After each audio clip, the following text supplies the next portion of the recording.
안녕하세요. 반갑습니다. 저는 이제 여러분들과 함께 고전문학 수업을 진행할 손요한이라고 합니다. 지금은 이제 고전문학 2주차 수업 강의를 촬영하고 있는 중이고요. 이 수업 내용은 수업 시간에 결석한 학생들이거나 혹은 새로 참여하는 신입생 학생들을 위해서 제작이 되었습니다.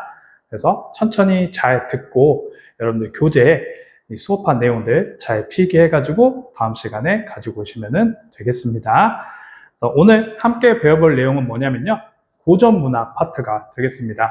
고전문학이라고 하면은 고전 소설과 고전 시가와 같은 것들을 포함하는 그런 분야를 이야기해요. 그런데 이 고전문학 파트를 여러분들이 굉장히 어려워하는 친구들이 많습니다. 그 이유는 뭐 때문이냐? 용어 자체가 너무 낯설기 때문이에요. 고전 문학에서는 현대에는 잘 사용하지 않는 고어, 즉 옛날 말들이 사용되기 때문에 이 고어를 해독하는데 어려움을 느끼는 친구들이 굉장히 많습니다. 혹은 두 번째로 문맥 파악이 잘 안 되는 친구들이 너무 많더라고요. 고전 문학은 오히려 현대 문학에 비해서는 훨씬 더 주제의식이 단순해요. 현대에는 엄청나게 다양한 주제들이 작품 안에 담겨 있는 경우가 많고 작가의 개성들이 그만큼 많이 표출이 되어 있는데 고전 문학은 상대적으로 덜 합니다. 정해진 주제 안에서 내용이 구성되는 경우가 굉장히 많아. 그럼에도 불구하고 문맥 자체 파악이 안 돼. 즉 말하는 사람이 누군지 듣는 사람이 누구인지 어떤 상황에 처해 있는지 어떤 정서를 느끼고 있는지 이런 것들을 제대로 찾지 못하다 보니까 해석이 안 되는 경우가 많고 어려워하는 경우가 많더랍니다. 자, 그래서 오늘 이 시간을 통해서 일단 기본적인 내용, 고어를 어떻게 읽어야 될 것인가 여기에 대해서 한번 배우게 될 거고요. 그리고 다음 시간에는 이 문맥 파악을 어떤 식으로 해야 될 것인가 여기에 대해서 함께 배워보도록 할 것입니다. 자, 그러면 본격적으로 고어 읽기 방법을 한번 살펴볼 건데요. 이걸 잘 하기 위해서는 중세국어가 가지고 있는 기본적인 특징에 대해서 알아둘 필요가 있을 것 같아요. 그래서 중세국어는 어떤 특징이 있고 여기에 따라서 우리는 어떻게 읽어 나가야 될지에 대해서 한번 살펴보도록 하겠습니다. 하나씩 보도록 할게요. 교재 18페이지를 보시면 되겠습니다. 자, 중세국어의 특징과 읽기 방법 나와 있는데 먼저 첫 번째 특징부터 보겠습니다. 첫 번째로는 이어적기 표기를 사용한다 라는 특징이 있어요. 이어적기 표기란 뭐냐면 소리난 대로 적는 방식을 이야기합니다. 근데 현대국어에서는 끊어적기 표기를 사용하고 있기 때문에 소리나는 대로 적는 표기를 보면 우리는 익숙하지 않거든요. 그래서 이런 경우에는 끊어적기 표기로 바꾸어 가지고 한번 내용을 추리해 보시면 좋겠습니다. 자, 예를 한번 들어볼게요. 우리 물은 물이 많다. 이런 예시를 적어볼게. 현대국어 같은 경우에는 이 단어 자체가 가지고 있는 원래 형태를 이렇게 딱딱 밝혀서 끊어 적어주는 끊어적기 표기를 사용합니다. 그런데 중세국어에서는 이 똑같은 문장도 어떻게 표기를 하게 되냐면 물이 많다와 같이 적게 되는 거예요. 보면은 여기에서 적었던 이 내용들을 발음하게 되면 물이 많다 이렇게 발음하게 되겠죠? 그래서 이렇게 발음대로 적는 방식을 이어적기 표기 방법이라고 합니다. 그래서 일반적인 중세국어 작품들은 다 이렇게 이어적기 표기가 되어 있기 때문에 우리가 이것을 다시 읽을 때에는 자연스럽게 발음을 해보고 끊어적기로 바꾸어서 머리로 인식을 해야 되는 거예요. 그래서 물이 많다 이렇게 읽어보면은 머릿속으로는 물이 많다 이렇게 끊어진 형식으로 받아들이게 되겠죠. 그런 식으로 읽어가시면 되겠습니다. 자, 그 다음 두 번째 특징을 한번 볼게요. 두 번째로는 팔종성법이나 칠종성법을 사용한다라는 특징이 있어요. 자, 팔종성법은 뭐냐면요. 받침으로 8개의 자음만을 쓰는 표기 방법을 이야기합니다. 그래서 훈민정음이 처음 창제되었을 때 그때부터 해서 16세기까지 사용되었던 방식이 되겠고요. 칠종성법은 그 이후에 사용됐던 표기 방법이 되겠는데 받침으로 7개의 자음만을 쓰는 표기 방법을 이야기합니다. 그래서 예를 하나 들어볼까요? 현대국어에 꽃이라는 단어가 있어요. 그럼 이 꽃이라는 단어는 치읓이라는 받침을 사용하고 있는데 현대국어에서는 받침에 어떤 자음이 오더라도 크게 상관이 없습니다.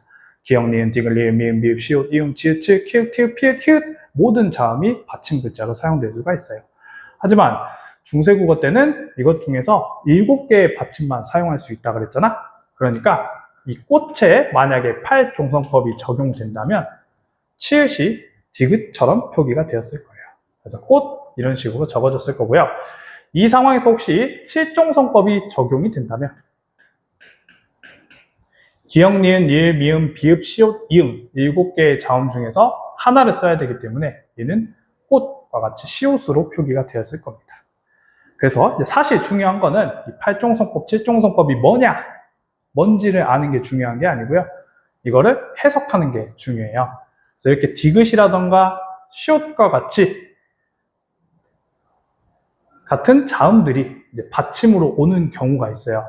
그러면 이 경우에는 원래 형태가 뭐일지 한번 생각해 보는 게 중요하다는 겁니다. 그래서 꽃하고 디귿 받침이 왔어. 그러면 이때는 뭔가 꽃꽃이 서 있다는 의미로 쓰인 걸 수도 있겠고, 아니면은 원래는 꽃이라는 단어인데 팔종성법이 적용돼서 디귿으로 바뀐 표현일 수도 있겠죠. 그래서 그 두 가지 경우를 염두해 두고 올바른 표현이 뭔지에 대해서 추론해 보시면 되겠습니다. 예시를 보시면요, 숯불빛하고 나와 있는데 이것도 우리 자연스럽게 발음해 보면 숯불빛 이렇게 발음이 되겠죠. 그러면 받침으로 지금 시옷이 쓰이긴 했지만 우리가 자주 사용하는 숯불이라는 단어가 있기 때문에 이 시옷이 아니라 얘는 치읓이었겠구나 이렇게 추론해 볼 수가 있는 거예요. 그래서 받침 글자는 이런 식으로 발음해보고 원래 형태를 생각하면서 추론해 보시면 되겠습니다.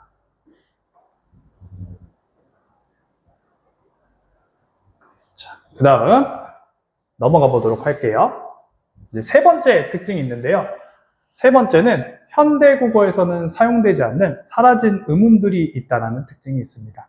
대표적인 게 여기에 나와 있는 아레아라는 글자, 그리고 아레아에 이가 붙은 글자, 반치음이라는 글자가 있어요. 각각 어떻게 읽을지를 기억해 두시면 되겠습니다. 아레아 같은 경우에는요, 아나, 으로 바꾸어서 읽으면 돼요. 아라, 으로 바꾸어서 읽자. 이 아레아라는 글자는 훈민정음이라는 글자, 우리 한글이죠. 세종대왕님이 만든 한글이 처음 창제되었을 때 있었던 모음입니다. 그런데 이 글자는 시간이 지나가면서 사라지게 돼요. 사라지면서 현대에 뭘로 남게 되었냐? 아나 혹은 으로 남게 되었습니다. 그래서 여러분들이 이 글자를 봤을 때는 이걸로 바꿔서 해석하시면 자연스럽게 해석이 될 거예요. 예시를 보시면요. 바람이라는 글자 있습니다. 여기 아레아가 들어있죠? 앞에 있는 글자의 아레아는 주로 아로 바꾸시면 자연스럽게 해석이 될 거예요. 그 다음 마알이라는 글자가 있는데 앞에 있는 아레아는 아로 바꿔주시고 뒤에 있는 아레아는 으로 바꿔주시면 마을과 같이 우리가 익숙하게 알고 있는 단어로 바꿔서 해석이 가능합니다. 그래서 요거 꼭 기억해 두시면 좋겠습니다. 자, 그 다음에 두 번째로 넘어가시면 아레아에 이가 붙은 형태가 있다고 했는데 얘는 에로 바꾸어서 읽어주면 되겠어요. 마찬가지 아레아가 나중에 사라진다 그랬죠? 그게 사라지게 되면서 이 글자는 에나 혹은 어이가 들어가 있는 에로 바뀌게 된다. 그래서 예시에 있는 빈배 같은 경우에는 요거를 아이로 바꿔주시면 빈배와 같이 해석할 수 있겠습니다. 어렵지 않죠? 자, 그 다음 이제 세 번째 반치음을 사용하는 경우가 있어요. 여기 보면은 이렇게 세모 모양으로 표시된 글자가 있는데 요거를 학생들이 이제 세모라고 이야기하는 경우도 있는데 세모가 아니고 지금은 사용되지 않는 중세국어에 있었던 반치음이라는 글자가 되겠어요. 그래서 이것도 나중에 사라지게 되면서 그 자리가 비게 되거든요. 그래서 그냥 이응 소리로 바꾸어서 읽어주기만 하면 되겠습니다. 자, 예시 보시면 두 번째 예시를 볼게요. 가알이라고 되어 있는데 아레아도 들어있고 여기 반치음도 들어있죠? 당황하지 마시고 반치음은 없애버리면 돼요. 이응으로 바꾸고요. 아레아는 아까 위에서 이야기했었던 대로 아나, 으로 바꾸면 가을 하고 바꿔서 읽을 수 있겠습니다. 자, 그러면 다음으로 넘어갈게요. 다음 페이지 19페이지 한번 보도록 하겠습니다. 자, 네 번째 특징으로는요, 어두자음군을 사용한다라는 특징이 있어요. 되게 어려운 표현이 나왔는데 하나씩 뜯어보시면 어렵지 않아요. 어두라는 건 뭐냐면 말의 첫머리를 이야기합니다. 그리고 자음군에서 이 군자는 한자로 무리 군자예요. 그래서 자음군이라는 거는 자음에 여러 개의 무리가 왔다, 여러 개의 자음이 왔다, 이런 뜻입니다. 그럼 합쳐서 어두자음군은 뭘까요? 어두, 말의 첫머리에 여러 개의 자음이 한꺼번에 오는 경우를 이야기한다고 생각하시면 되겠습니다. 그럼 현대국어는 어떠냐? 현대국어는 초성 자리에 여러 개의 자음이 올 수가 없어요. 아닌데요, 선생님. 초성에 이렇게 자음 2개가 오는 경우도 있는데요. 이렇게 이야기하면 큰일 납니다, 여러분들. 자, 여기에 있는 쌍시옷은 자음이 1개일까요? 2개일까요? 당연히 하나가 되겠죠? 얘는 된소리로서 하나의 자음이지 시옷 2개가 붙어서 만들어진 글자가 아닙니다. 아시겠죠? 여기서 말하는 어두자음군이란 이런 식으로 서로 다른 자음 2개가 연이어서 나타나는 경우를 이야기합니다. 자, 그래서 이런 자음이 나오면 어떻게 읽어야 되느냐? 간단해요. 두 자음 중에서 뒤의 자음을 기준으로 된소리로 바꾸어 가지고 읽으시면 되겠습니다. 자, 만약에 비읍, 시옷, 쌀 이런 글자가 있다면 뒤에 있는 시옷을 기준으로 해가지고 얘를 된소리로 바꿔주는 거예요. 그래서 이렇게 쌀의 형태로 바꾸어서 읽어주시면 자연스럽게 해석이 되겠습니다. 예시를 보면은 부듯 이렇게 되어 있죠? 뒤에 있는 디귿을 기준으로 해서 된소리로 바꿔주면 뜻 하고 해석할 수가 있겠고요. 수구배 라고 되어 있는데 기역을 기준으로 해서 된소리로 바꾸면 웅의 형태로 해석이 가능하겠습니다. 자, 그 다음 넘어가겠습니다. 이제 5번째 특징이 있어요. 5번째로는 두음법칙이라는 게 나타나지 않는다. 그러면 두음법칙이 뭔지부터 알고 있어야겠죠? 두음법칙은 단어의 첫머리에 니은이나 리을이 오는 것을 꺼려하는 현상을 이야기합니다. 우리 북한에서는 현재도 두음법칙을 지키지 않고 있는 거 확인할 수 있겠죠? 여자 같은 경우에는 우리나라에서는 여자라고 표기를 하지만 북한에서는 아직도 여자 이런 식으로 표기하는 거 확인할 수 있겠습니다. 네, 마찬가지 이런 북한의 상황과 마찬가지로 예전에 우리가 썼던 글자들에서는 두음법칙이 적용되지 않은 상태로 나타나는 경우가 많았다는 거예요. 예시를 보시면 내 사람 이것도 마찬가지죠. 초성 자리에 니은이 오는 거 확인할 수 있어요. 두음법칙이 지켜지지 않았다. 그래서 조금 우리가 자연스럽게 이거를 해독하기 위해서는 니은을 빼버리고 옛사람이라고 읽어주는 게 좋겠죠. 니불도 마찬가지예요. 초성에 니은 소리가 왔어요. 요거를 빼버리고 이불 하고 발음하면 자연스럽게 해석이 되는 거 확인할 수 있겠습니다. 여기까지 아시겠죠? 자, 6번째 특징으로 넘어가겠습니다. 구개음화가 부분적으로 일어났다. 부분적으로 일어났다는 건 일어나기도 하고 일어나지 않기도 하고 그렇다라는 이야기겠죠? 구개음화가 뭔지 알아야 될 건데요. 여기 오타가 있으니까 조금 수정해 주세요. 디귿 리을이 아니라 디귿 티읕입니다. 죄송합니다. 선생님이 교재를 열심히 만들다 보니 오타가 생기고 말았어요. 자, 구개음화는 뭐냐?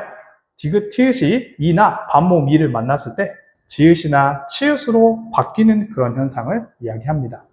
조금 편하게 적어보면 디귿 티읕과 이 혹은 반모 이가 이렇게 만났을 때 앞에 있는 디귿이나 티읕이 지읒이나 치읒으로 바뀌는 현상이라고 보면 되겠어요.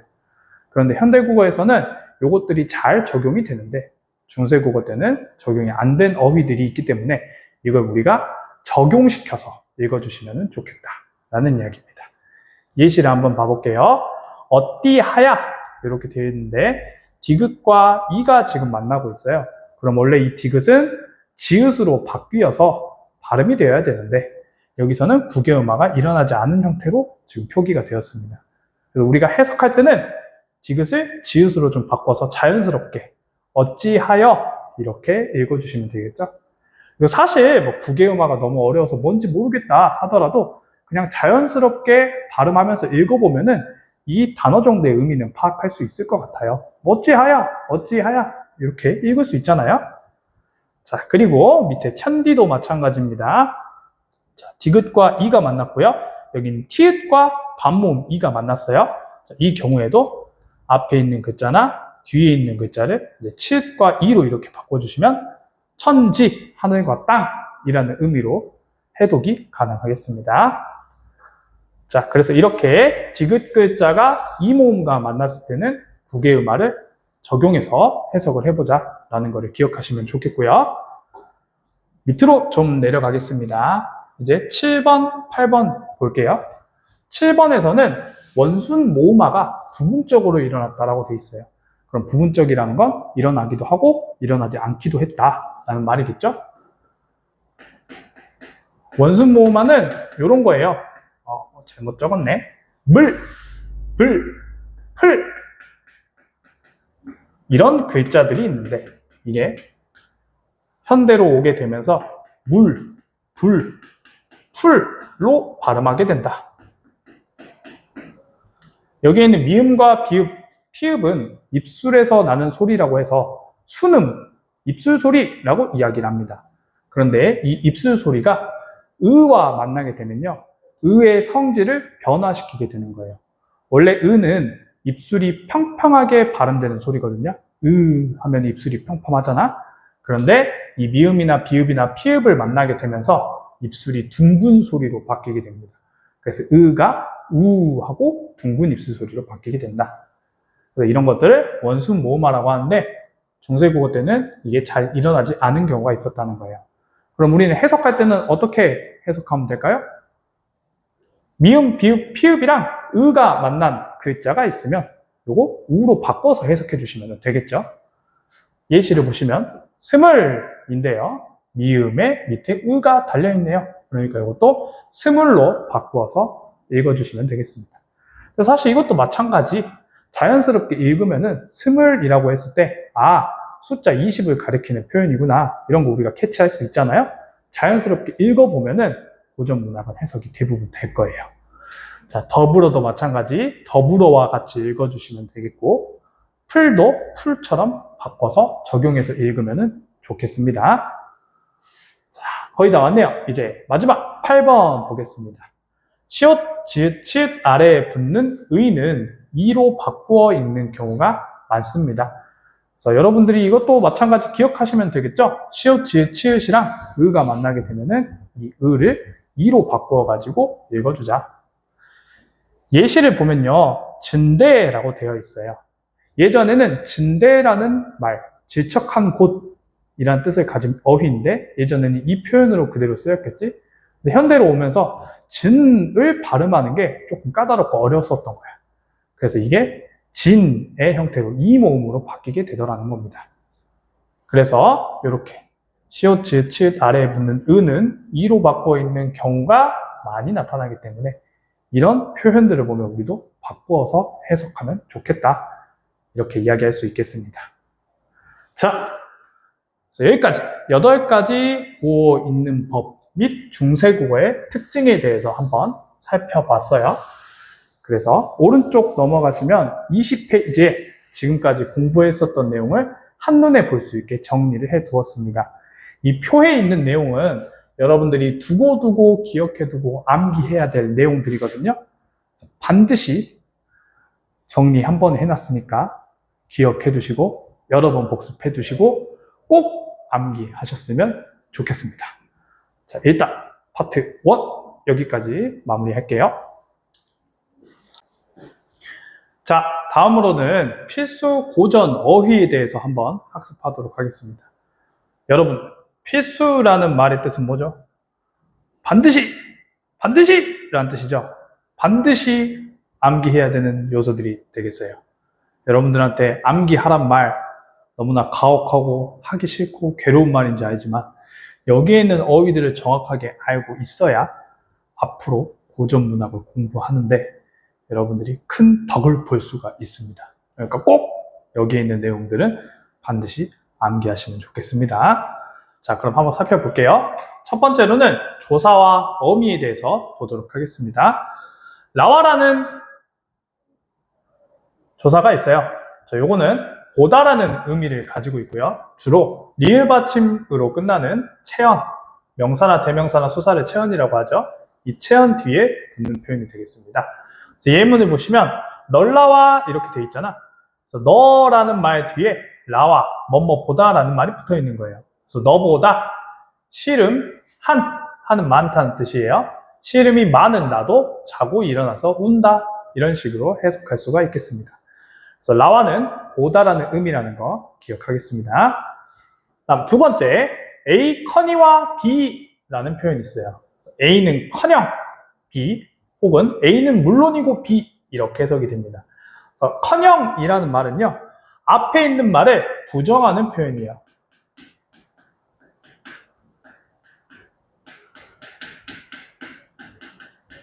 그리고 물론이다 라는 말은 A와 B를 포함한다 라는 뜻이죠. 앞에 있는 말을 부정하거나 앞, 뒷말을 포함할 때 사용되는 어휘가 되겠어요.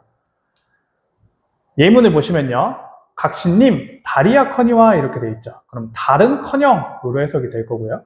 다른커녕 구준비나 되십시오 이렇게 말할 수 있겠죠. 그러면 다른 선택하지 마시고 구준비를 선택하십시오.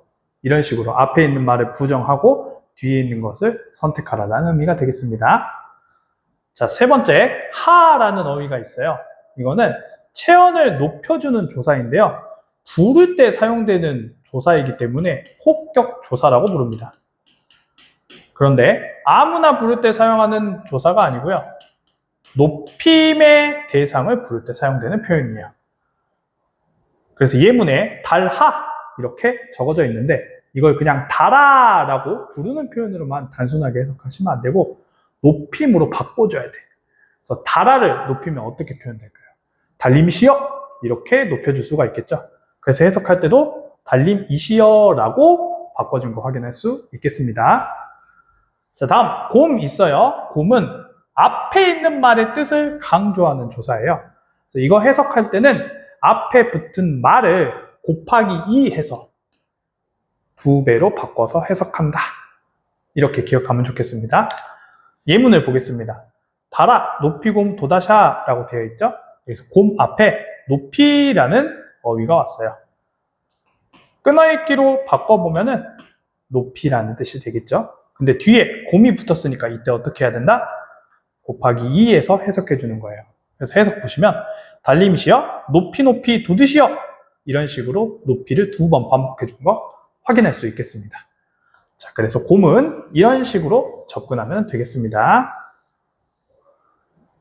자, 다음 밑으로 내려가면요, 리을 샤, 리을 셔, 뭐뭐 쉐라 이런 표현이 있고요.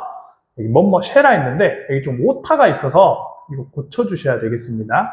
그냥 쉐라가 아니고 리을 쉐라라는 표현이에요. 여기도 쉐라가 있는데 여기도 쉐라라는 형태가 있죠. 두 개가 유사하기 때문에 구별해 주셔야 됩니다. 이건 별표를 쳐놓고 두 개를 꼭 기억해서 구분해 줄게요. 별표. 자, 이 앞에 있는 어휘들은 뜻이 뭐뭐구나로 해석됩니다. 이 뭐뭐구나라는 표현은요, 우리가 감탄을 나타낼 때 사용하는 표현이에요.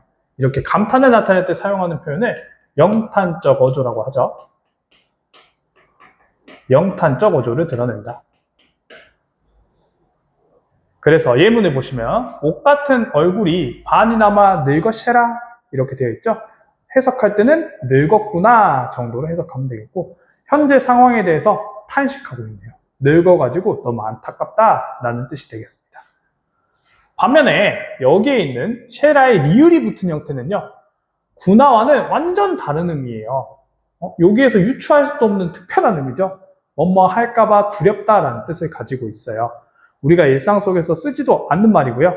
그리고 의미 자체도 굉장히 낯설기 때문에 이거는 그 영어 구문 암기하듯이 우리 암기를 해주셔야 되겠습니다. 예문을 보시면요, 선하면 아니 올세라 이렇게 되어 있어요. 오다라는 말에 지금 리으세라라는 어휘가 결합이 되어 있죠. 그래서 해석하면 올까봐 두렵습니다 이렇게 될 거고, 앞에 아니라는 말이 붙었으니까 안 올까봐 두렵습니다 정도로 해석할 수 있겠습니다. 자, 넘어갈게요. 그 다음 표현 보시면은 2인칭 주어 문장에서 니은다 라는 표현이 있습니다. 2인칭 주어라는 건 뭐냐면 청자가 주어인 문장이라고 보시면 돼요. 1인칭은 말하는 사람, 나를 가리키는 표현이고요.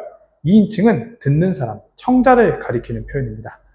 그래서 듣는 사람이 주어인 문장일 때 맨 끝이 니은 다로 끝난다면 이것은 의문의 형태로 바꾸어서 해석해라. 예문을 보겠습니다. 무엇하여서 주야 밤낮 동안 흐르느냐 라고 했어요. 근데 이때 흐르는 주체는요 시냇물이에요. 말하는 사람은 지금 시냇물이 아니죠. 듣는 사람이 시냇물입니다. 그래서 주어가 2인칭인데 맨 끝이 니은 다로 끝났어요. 그럼 이때 해석은 어떻게 해라? 의문의 형태로 바꿔서 해석해줘라. 그래서 시냇물아 무엇하려고 밤새 흐르고 밤낮으로 흐르는가? 흐르고 있니? 이런 식으로 의문형 표현으로 바꿔야 되겠습니다. 자, 그리고 여기 있가, 있고, 이다 이런 표현들이 있는데 이거는 듣는 사람을 높이는 높임 표현들이니까요. 참고로 뜻 정도만 알아두시면 되겠고요. 밑에 놋, 돛 이것들은 다른 어미에 붙어가지고 강조의 의미를 나타내는 표현들이거든요. 참고로 알아두시면 되겠습니다. 자, 그럼 다음 페이지로 넘어가서 이제 두 번째 동사와 형용사와 관련된 표현들 보도록 할게요. 먼저 첫 번째로 니르다, 닐러, 이르다, 일러라는 표현이 있어요. 자, 이거는 별표 하나 쳐놓을까요? 선생님이 별표 치는 것들은 여러 작품 중에서 공통적으로 많이 나오는 어휘들 그런 것들을 별표를 치도록 하겠습니다. 그래서 의미로는 말하다라는 뜻을 가지고 있어요. 그래서 이 중에 왕래, 왔다 갔다 하는 풍류를 닐러, 말하다라고 했죠? 말해서 무엇 할 것이냐 이런 식으로 해석이 됩니다. 자, 다음으로 이제 넘어가시면요. 디다, 지다라는 어휘 있는데요. 얘는 떨어지다라는 의미를 가지고 있습니다.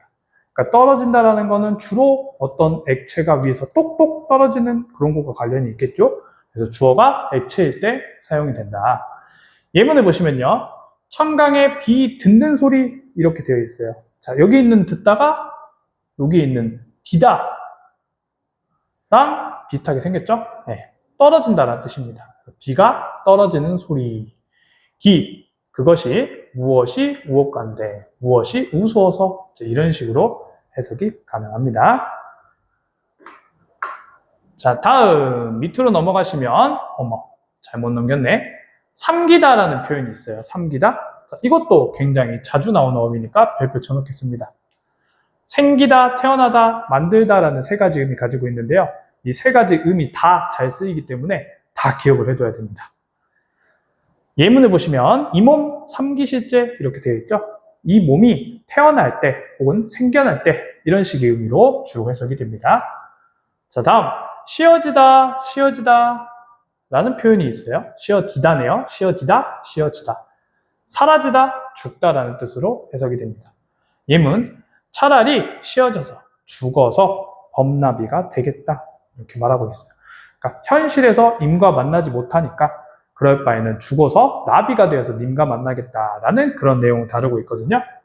이런 것들은 우리 참고로만 알아둘게요. 죽어서 되살아나서 다른 생물체로 태어나겠다라는 건 우리 불교에서 말하는 윤회사상과 관련된 내용이 되겠습니다. 그런 내용과도 또 연결돼서 나오는 표현이니까 같이 기억을 해놓을게요.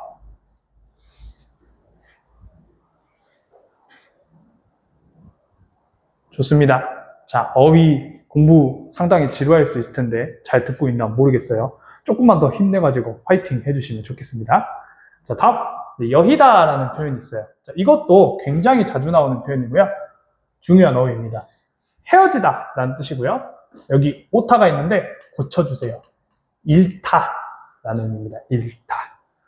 고운님 여의 없고 라고 한다면 고운님과 이별하고 헤어지고 라는 뜻이에요.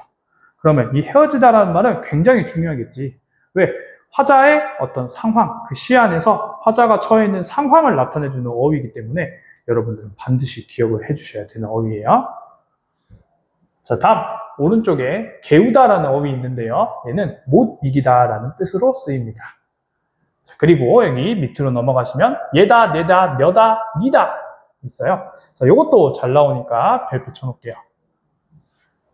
가다, 살다, 지내다 이런 의미로 쓰이고 있습니다.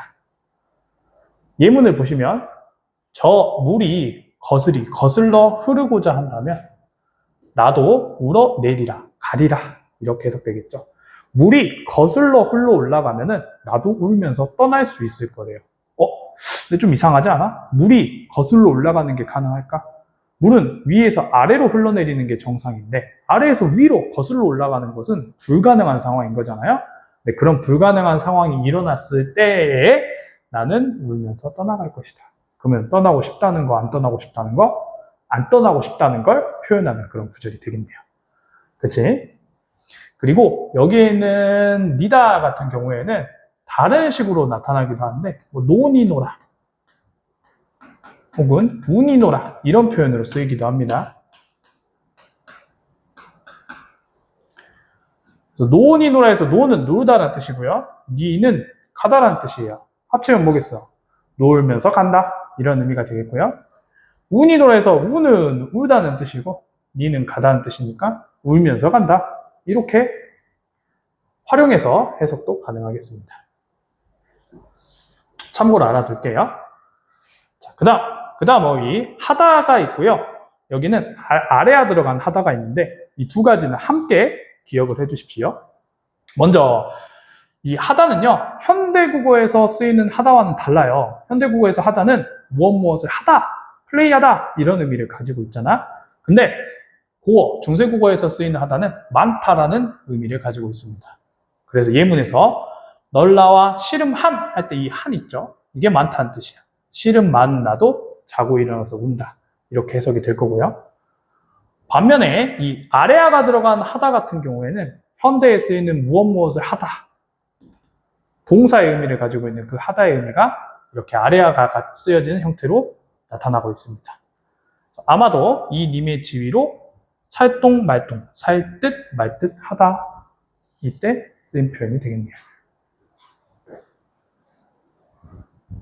그 다음 맨 마지막 어휘로 이제 혀다라는 단어가 있어요. 이거는 뭔가를 켜다, 연주하다라는 뜻이고요. 악기 연주할 때 주로 사용되는 표현입니다. 그러면은 화자가 악기를 연주하면서 즐기고 있는 상황이라는 건 긍정적인 상황, 풍류를 즐기는 상황과 관련된 어휘가 되겠습니다. 넘어갈게요. 자, 이제 세 번째 부사 있는데요.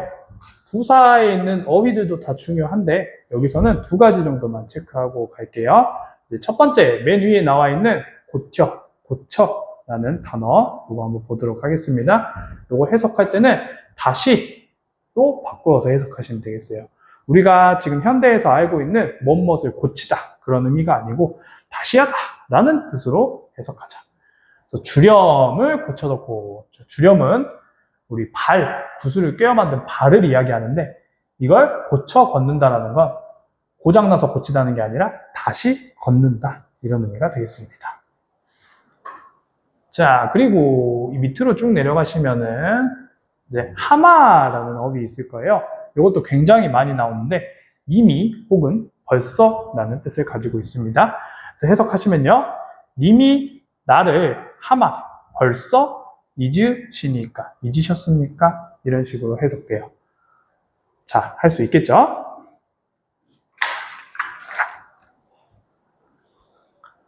자, 이제 마지막으로 네 번째, 감정이나 판단을 나타내는 어휘들을 한번 보도록 하겠습니다. 자, 여기 있는 어휘들은 굉장히 중요한 어휘들이에요. 이거는 다 별표를 쳐놓고 기억을 해두시면 되겠습니다. 먼저 첫 번째에 나와 있는 어휘는 괴다라는 어휘가 있어요. 얘는 이제 사랑하다라는 의미를 가지고 있습니다. 그래서 이때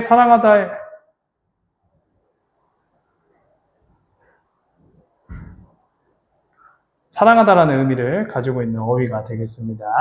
요거랑 비슷한 어휘로 이제 얼다 이런 어휘가 사용되기도 하는데 요것들은 이제 약간 육체적인 사랑을 이야기할 때 사용되는 표현이에요. 괴다는 조금은 이제 정신적인 사랑과 관련된 표현이다. 예문을 보시면 나 하나 젊어 있는 상황이고 님 하나 날 괴시니 사랑하시니 이런 뜻이에요. 그러니까 나는 젊은 상태고 님은 나를 사랑하고 있는 아주 행복한 상황이라는 걸 표현한 구절이 되겠죠. 자, 그 다음 이제 오른쪽에 보시면 교타 있습니다. 디귿으로 들어간 교타랑 지읒으로 표현된 조타가 있는데 그 두 개를 잘 구별하셔야 돼요. 교재를 보시면은 자, 이 밑쪽에 있을 건데요. 밑에 보면은 여기 이렇게 조타 나와 있는 뜻 보시죠? 지읒 들어간 조타는요, 현대 국어의 의미와 완전 달라요. 얘는 깨끗하다라는 의미로 사용되는 표현입니다. 반면 디귿으로 시작하는 교타, 이거는 현대에서 우리가 쓰는 좋다라는 그런 긍정적인 의미로 쓰이고 있어요. 그래서 좋다는 깨끗하다, 교타는 좋다, 이렇게 구별해서 기억해 놓겠습니다. 자, 다음으로 이 밑에 두 개의 어휘를 보시면 미다 있고요, 쓰러하다라는 표현이 있어요. 그리고 이 미다와 쓰러하다를 합친 게 슬미다가 되겠습니다. 미다는 미워하다라는 뜻이고요, 쓰러하다는 슬퍼하다라는 뜻이에요. 이 두 개 합쳐진 슬미다는 뭐냐? 싫어하고 미워하다라는 뜻입니다. 그래서 싫어하다가 여기 더해졌으니까 뭔가 슬퍼하다일 것 같은데 싫어하다로 살짝 의미가 바뀌기는 했죠. 이 정도만 주의를 해주시고 세 가지는 같이 묶어서 의미 파악하면 되겠습니다.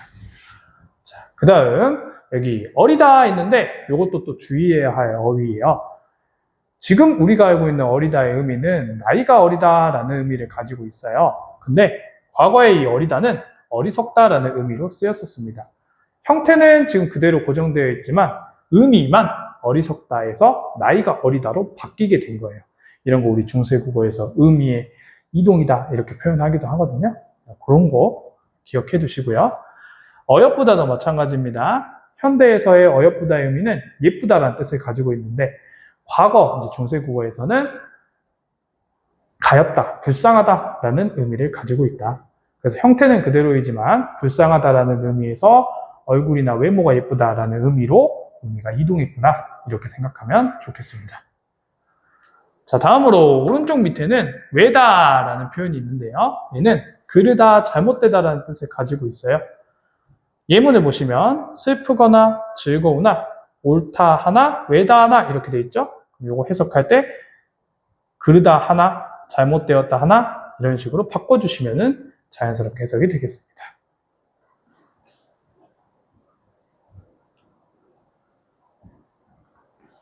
자, 그리고 이제 맨 마지막 부분에 헌사하다라는 어휘가 있습니다. 얘는 야단스럽다라는 뜻인데요. 주로 이 예문 자체가 통째로 쓰이는 경우가 많으니까 한꺼번에 기억해 놓겠습니다. 어와 조아옹이 헌사토 헌사하시다. 여기서 조아옹은 조물주를 이야기하는데요. 헌사하다는 야단스럽다 그랬지? 조물주가 야단스럽기도 야단스럽다.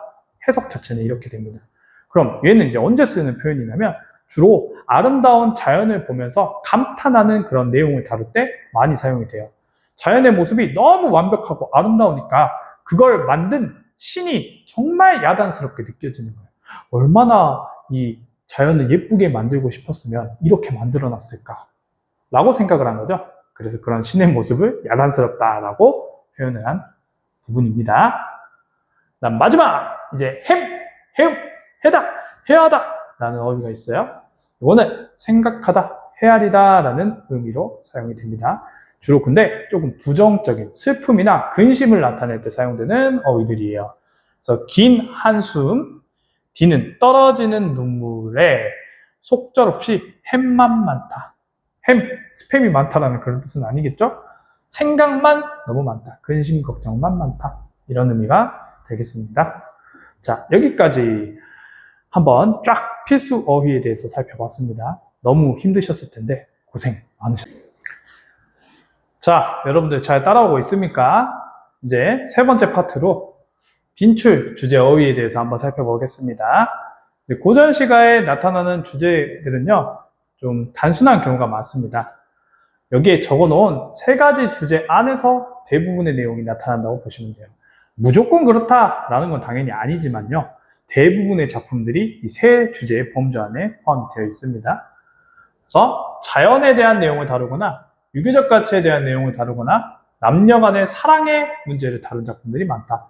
이 중에서도 제일 빈도수가 많은 건요, 자연과 관련된 작품들이 되겠어요. 조금 더 세분화한다면은 자연 중에서도 자연 친화를 즐기는 그런 모습들, 혹은 자연을 이상적인 공간으로 설정하고 거기에서 돌을 닦는 그런 모습들, 혹은 현실 세계의 어떤 노동의 공간으로서 자연을 생각하고 조금 더 구체적이고 현실적인 체험에 대해서 다루는 그런 작품들이 많겠습니다. 또 유교적인 가치관을 나타내는 작품들도 많은데요. 대표적인 유교적 가치관으로는 충과 효, 이런 것들이 있겠습니다. 자, 그래서 여러분들이 보고 계시는 교재 25페이지에서는 이 세 가지 주제에서 가장 많이 나오는 어휘들을 따로 정리해서 모아두었습니다. 그래서 25페이지를 보시면 1번에 있는 자연 친화 풍류, 그리고 26페이지에 2번에 자연에서의 소박한 삶, 그리고 3번에 계절감을 지닌 자연물 있죠. 이렇게 1번, 2번, 3번까지는요 모두 다 자연과 관련된 어휘들이라고 보시면 되겠고요. 그 다음 26페이지 아랫부분에 있는 4번에 유교적 지조를 지닌 자연물이 있죠. 그리고 그 다음 페이지 27페이지에 5번 연군지정, 6번 효, 향수, 이러한 것들은 유교적인 가치관, 충과 효와 관련된 어휘들이 되겠습니다. 그리고 마지막 7번 여성화자, 이별 관련된 그런 어휘들은 남녀 간의 사랑, 특히 그 중에서도 여성과 관련된 내용들이 나타날 때 사용되는 어휘들이 되겠어요. 그래서 여기에 있는 어휘들을 여러분들이 꼼꼼하게 공부해 두시면은 다양한 주제와 관련해서 깊이 있는 이해를 할 수가 있게 되겠습니다. 자, 그럼 하나하나씩 간단하게 중요한 부분만 살펴보도록 할게요. 먼저 자연 친화와 풍류를 나타내는 말들 중에서 자연을 나타내는 그런 공간과 풍경을 가리키는 어휘들이 있겠습니다. 대표적으로 연하, 강호, 물외, 이런 표현들이 있겠고요. 이 밑에 있는 풍월, 청풍명월, 이런 것들도 굉장히 많이 나옵니다. 연하는 안개와 노을이라는 뜻을 가지고 있고요. 원래 의미는 그냥 안개, 노을, 각각을 가리키는 표현이지만 상징적으로는 이것들이 다 자연으로 쓰여요. 자, 강호도 마찬가지입니다. 원래는 강과 호소라는 의미를 가지고 있지만 보통 해석할 때는 그냥 자연으로 뭉뚱그려서 해석한다. 그러니까 자연이라는 어떤 대상을 나타내는데 자연의 일부분인 강과 호수를 이용해서 전체 의미를 상징적으로 드러내고 있는 거죠. 그래서 이런 걸 우리가 문학의 표현 방법 중에서 대유법이라고 하기도 해요. 그래서 연하나 강호, 풍월, 이런 것들은 대유법이 사용된 표현이라고 보면 되겠습니다. 그리고 풍월 정도의 어휘는 여러분들이 읽을 수 있겠죠? 바람, 달입니다. 바람과 달이라는 뜻이지만 자연으로 해석되는 단어입니다.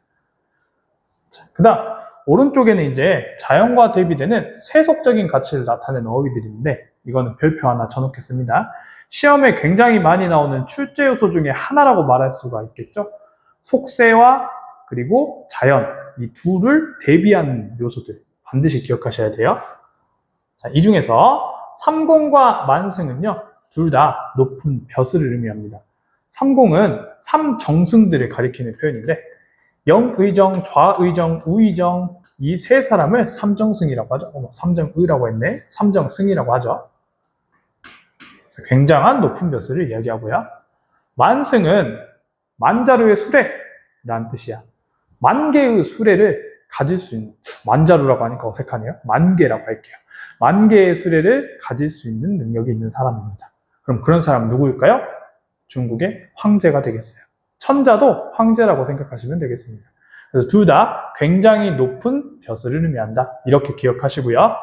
이 밑에 있는 홍진과 성진, 풍진, 이것도 굉장히 많이 나와요. 이때 진자가 먼지, 티끌을 가리키는 표현이거든.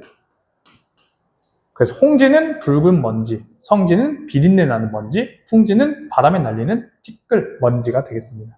셋 다 세상의 부정적인 속성을 가리키는 표현이에요.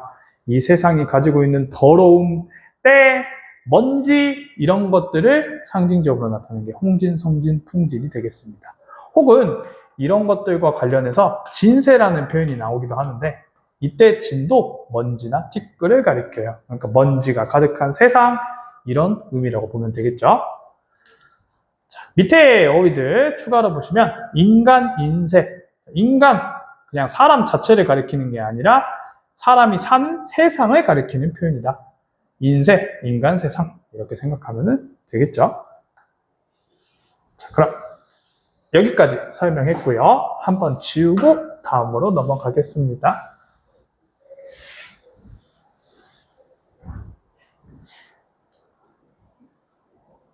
자, 이 밑으로 내려가면요. 어부와 관련된 표현이 있어요. 우리 고전문학 작품을 보다 보면은 어부가 굉장히 많이 등장하는데 이때 어부는 진짜 물고기를 낚아서 돈을 벌려는 생업을 유지하려는 그런 사람을 가리키는 게 아니고요. 자연 속에서 자연을 즐기는 사람을 상징적으로 나타낸 표현이 대부분이 되겠습니다.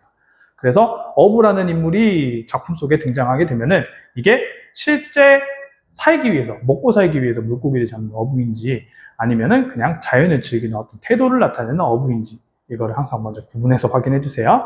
근데 그 중에서도 일단 대부분은 자연을 즐기는 사람으로 나타난다. 여기에 있는 어휘들은 그것과 관련된 것들이니까 기억해 두시고 대표적인 게 여기 어옹이라던가 낙대와 같은 표현들이 굉장히 많이 나옵니다. 그 다음 오른쪽으로 넘어가면요. 이제 자연물과 풍류 관련된 것들이 있어요. 풍류라는 거는 자연 속에서 즐기는 흥취, 흥겨움, 멋 이런 것들을 풍류라고 하거든. 그걸 나타내는 어휘들이 여기 이렇게 쫙 제시되어 있습니다. 이 중에서 대표적으로 백구와 같은 어휘 있어요. 이거는 흰 갈매기를 나타내는 말인데 자연 속에서 흰 갈매기가 위에 팔락팔락팔락 날아다닌다 라면은 나와 함께 이 자연의 즐거움을 즐기고 있는 어떤 대상이라는 의미로 많이 쓰입니다. 그래서 자연과 내가 하나 되는 그런 즐거움, 즉 무라일체의 정서 이런 것들을 나타낼 때 백구라는 대상을 많이 사용한다는 거 기억할게요.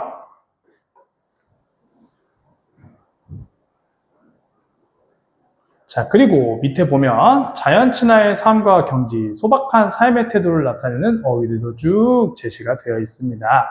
그래서 자연 친화와 관련된 표현들, 풍월 주인이 있는데 풍월이라는 거 아까 자연이었잖아? 주인은 주인이 되겠죠? 그래서 자연과 하나 되었다. 자연과 하나 되어서 자연의 주인이 되었다. 이 정도 이제 의미가 되겠고요. 무라일체는 방금 말한 자연과 내가 하나 되는 경지를 가리킵니다. 그리고 무릉도원도 자주 등장하는데 이거는 신선이 사는 어떤 이상향, 이상세계를 가리켜요. 현실에는 존재하지 않지만 이상적인 공간, 그리고 염원의 공간이 무릉도원이 되겠습니다. 그 다음 소부, 허유라는 인물도 있어요.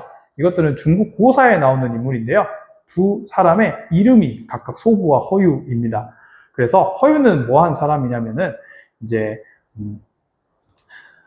굉장히 뛰어난 능력을 가지고 있었던 사람이거든요. 그래서 왕이 허유한테 너 뛰어난 능력을 가지고 있으니 왕의 자리를 한번 올라보지 않겠니? 왕을 한번 해보지 않겠니? 이렇게 권유를 합니다. 근데 허유가 그 이야기를 듣고 아니 그런 속세의 세속적인 부정적인 자리를 나에게 맡기려고 하다니 내 귀가 썩어버릴 것 같아. 귀를 씻어야겠어. 라고 이야기했대요. 그리고 냇가로 퍼벅퍼벅퍼벅 달려가가지고 귀를 냇물에다가 씻었다라고 합니다.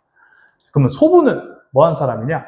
허유가 냇가에서 귀를 씻을 때 그 냇가 옆에서 자기 가축들한테 물을 먹이고 있었던 사람이에요. 그래서 허유가 귀를 씻는 모습을 보고 아니 세속의 그런 부정적인 기운이 내 가축들에게 해가 될까봐 무섭다라고 생각했대요. 그래서 그 가축들에게 물 먹이던 거를 마치고 바로 자연 속으로 돌아가 버렸다라는 그런 인물입니다. 그래서 이 두 사람 다 자연을 가까이 하고 속세를 멀리했던 고사 속의 인물로 기억을 해둘게요. 그 다음 천석광, 연화고질이 있는데 이건 별표 하나 해놓으시고 기억해 놓겠습니다. 둘 다 자연을 사랑해서 생긴 병을 가리켜요. 우리 병 하면은 일반적으로 긍정적인 의미로 사용되지 않잖아. 굉장히 부정적인 의미로 사용이 되는데 여기에 있는 두 가지 병들은 다 긍정적인 거예요. 왜? 자연을 사랑했기 때문에 여기서 벗어날 수가 없어서 생긴 병인 것 같아요. 그래서 연하는 아까 안개, 노을 이런 거 가리키는 표현이었잖아요. 그래서 자연이라고 보시면 되는데 고질은 우리 고질병 할 때 그 고질입니다. 그래서 말 그대로 자연을 사랑해서 생긴 병이다. 이렇게 기억을 해놓을게요. 자, 그 다음 밑에 소박한 삶의 태도를 나타내는 어휘들이 이렇게 제시가 되어 있는데 이것도 굉장히 많이 나오는 표현들입니다. 대표적으로 무심 이런 것도 있는데 좀 주의하셔야 되겠죠. 우리가 무심이라는 어휘를 딱 보면은 아무 생각이 없다 라고 잘못 해석하는 경우가 많아요. 그게 아니라 욕심 없다 라는 뜻으로 사용된 표현입니다. 그리고 빈이 무언 있는데 이때 빈은 가난, 빈곤을 가리켜요. 그 다음 원망하다는 뜻입니다. 그래서 빈, 가난하지만 원망하지 않는다 이런 뜻이에요. 다음 안분지족 있겠습니다. 이때 부는 분수라는 뜻이고요.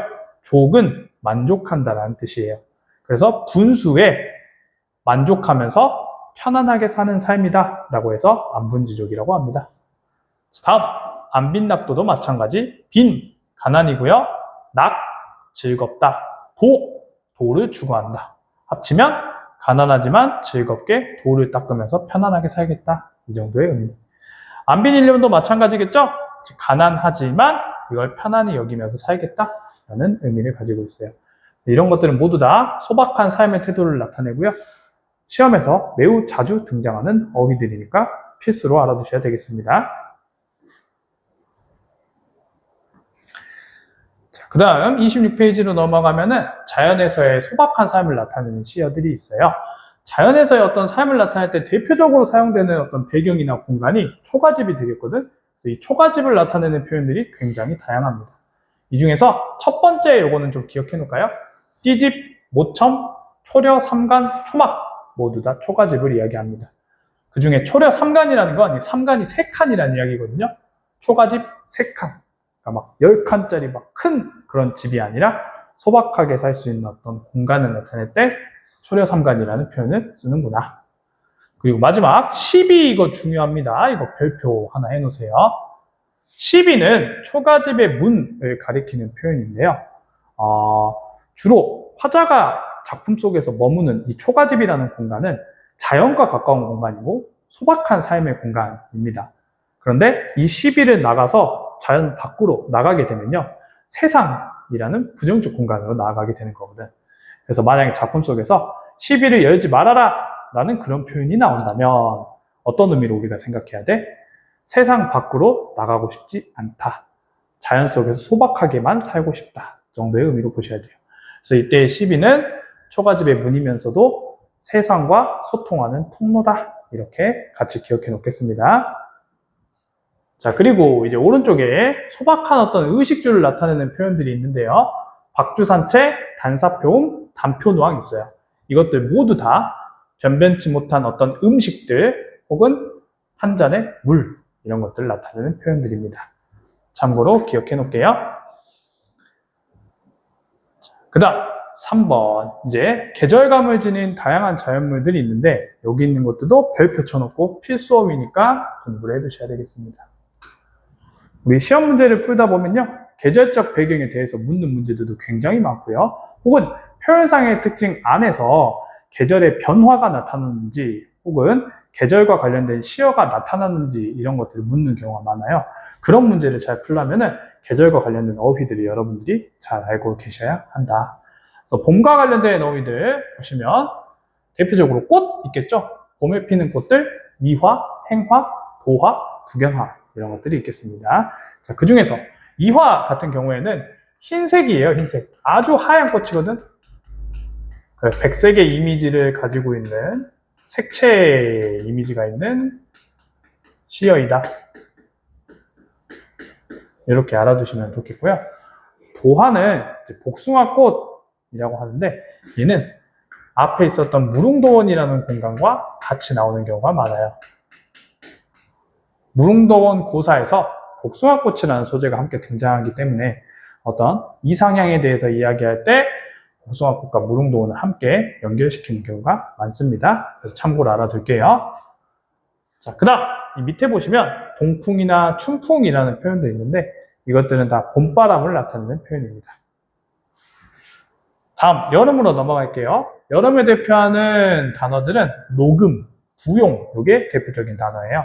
녹음은 여름에 풀이 막 웅성웅성하게 자라나가지고 생긴 그늘을 녹음이라고 이야기를 합니다.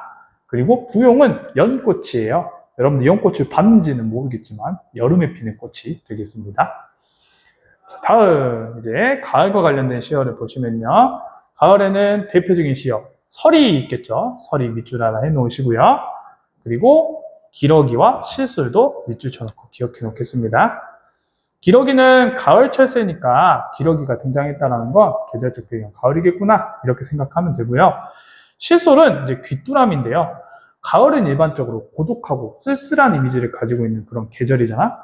이때 귀뚜라미가 귀뚤귀뚤하고 울으면은 화자의 감정을 더 심화시키고 더 슬프게 만드는 그런 경우가 많습니다. 그래서 이러한 정서를 애상적 정서라고 해요. 즉 슬픔이나 애상적 정서를 강화하는데 자주 사용되는 게 귀뚜라미가 되겠습니다.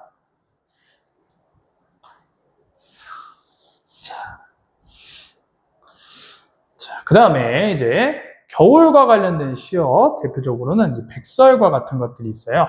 여기에 추가적으로 북쪽에서 부는 바람이라고 해서 북풍이고요. 아주 매서운 바람을 삭풍이라고 부르기도 합니다. 북풍, 삭풍과 같은 이런 단어들도 겨울과 관련된 단어라고 생각하시면 되겠습니다. 자, 그러면 한번 칠판 정리하고요. 다음으로 넘어가 보겠습니다.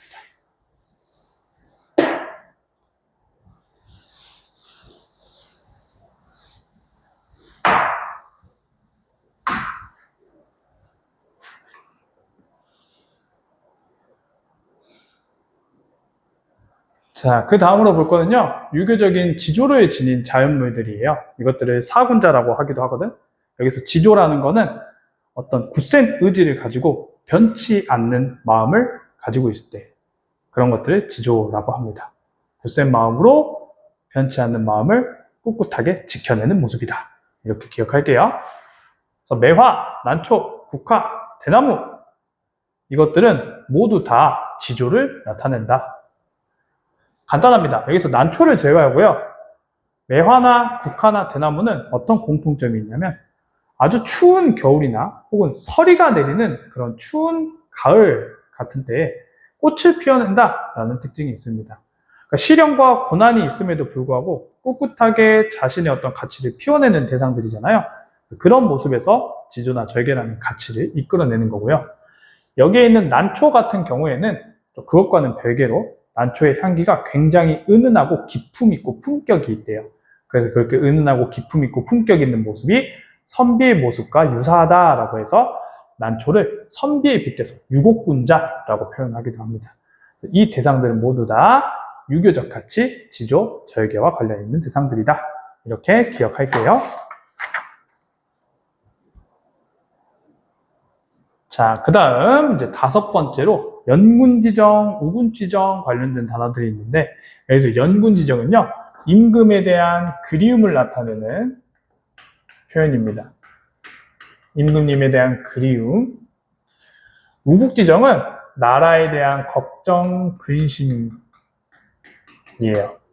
사실 임금님을 그리워하고 임금님을 걱정하는 것은 곧 나라에 대한 걱정, 나라에 대한 그리움으로 볼 수도 있겠습니다. 두 개는 같이 연결되는 표현이다. 자, 먼저 그래서 대표적으로 임금님을 상징하는 소재 볼까요? 해나 달, 북극성, 별이죠. 별 같은 소재가 작품 속에 등장한다면 주로 임금님을 상징하는 경우가 많다. 그래서 하늘에 높이 떠가지고 온 세상을 비추면서 광명 있는 모습을 보이는 게 임금의 어떤 성정과 같다. 이렇게 표현하는 거고요. 그리고 임금이 있는 곳을 나타내는 단어들도 있는데 대표적인 게 북궐, 백옥경, 광안전, 옥루 이런 것들이 되겠습니다. 북궐과 옥루는 이제 경복궁, 그러니까 북궐은 북쪽이라는 뜻을 가지고 있거든요. 북쪽에 있는 궁궐이다라는 의미로서 임금님이 계신 경복궁을 가리키는 표현이 되겠고요.